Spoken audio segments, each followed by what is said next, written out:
That's how I found out how the Mercedes Benz. I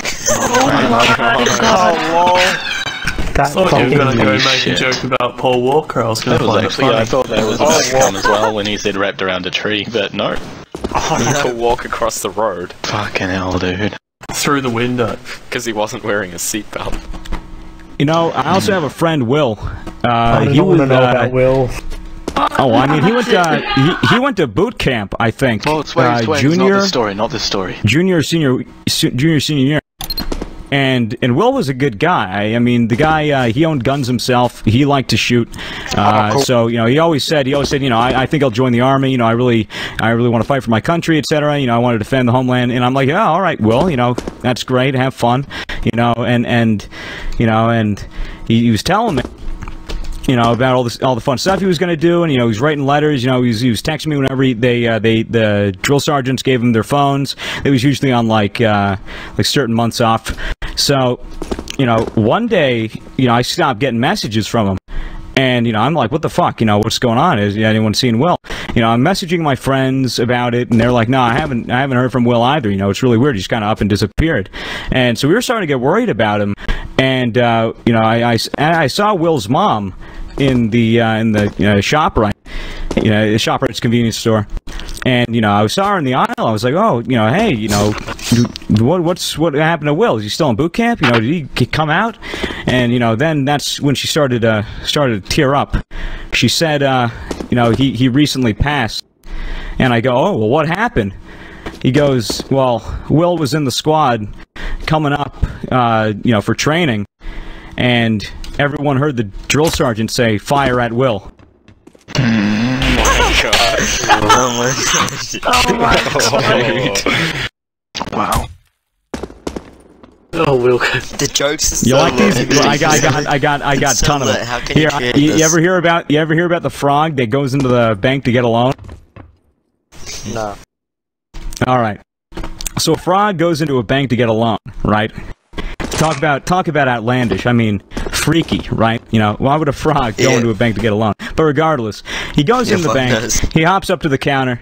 The clerk is there. Her name is Mrs. Whack. You know, so Mrs. Whack is sitting down. She's like, oh, it's odd. It's a frog. And she was really surprised when the frog began to speak. And she goes, oh, cute, a talking frog in the bank. Well, do you want a loan, Mr. Frog? And he goes, well, in fact, I do. And so she goes, oh, well, what's your name? And he goes, well, my name is Kermit. And she goes, oh, Kermit the Frog, really? You're the Kermit the Frog? And he goes, no, I'm not the Kermit the Frog. My name's Kermit Jagger. My father's Mick Jagger, you know, from the Rolling Stones. You know, but he fucked a frog, and I'm his offspring. Wow. So the clerk, you know, nods her head, says, I see. Hello. Do you have any collateral? You're going to have to pay some collateral. Oh, sorry, am I interrupting? And the frog goes, oh, well, this'll take care of everything. So he pulls out a small pink porcelain elephant and hands it to her. And she looks at this, she's confused, she doesn't know what to do. So she goes into the back, talks to her manager. Her manager's sitting there. She goes, hey, Patty, what do you need? And that's when she comes up, she goes, there's a frog in the bank. His name is Kermit Jagger. He claims to be Mick Jagger's son. Apparently Mick Jagger fucked a frog, and he's his offspring. He gave me this pink porcelain elephant as collateral. Do you know anything about this? So the manager goes, oh, let me see that. Snatches it out of your hands, looks at it really closely, and then opens up his eyes, gasps, drops the pink elephant and goes, this is a knick-knack, paddywhack. Give the frog a loan. His old man's a Rolling Stone. Oh my god. I waited for that. This gave me a punchline before it gave me a point. There's another joke, but it's pretty fucked up. Go. I think we've heard them all, right. So just go for we it. haven't heard them all. We got this. You may just keep going. Keep them flowing.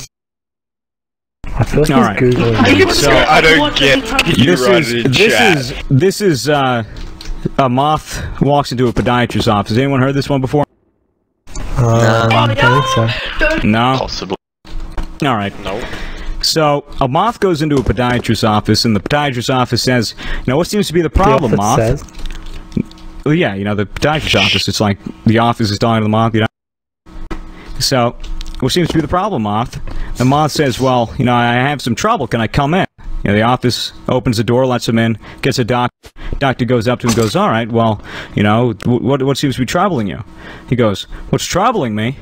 You know, where do I begin, man? I go to work every day for Gregory Alinovich, and all day long I work.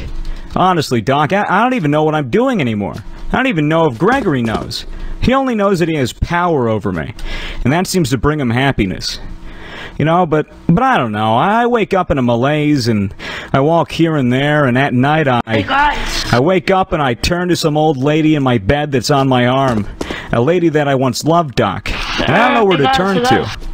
My youngest, Alexandria, she fell in the cold of last year. The cold took her down, Doc, as it did many of us. Hey guys! And my other boy, and this is the hardest pill to swallow, Doc. My other boy, Gregorio, I no longer love him.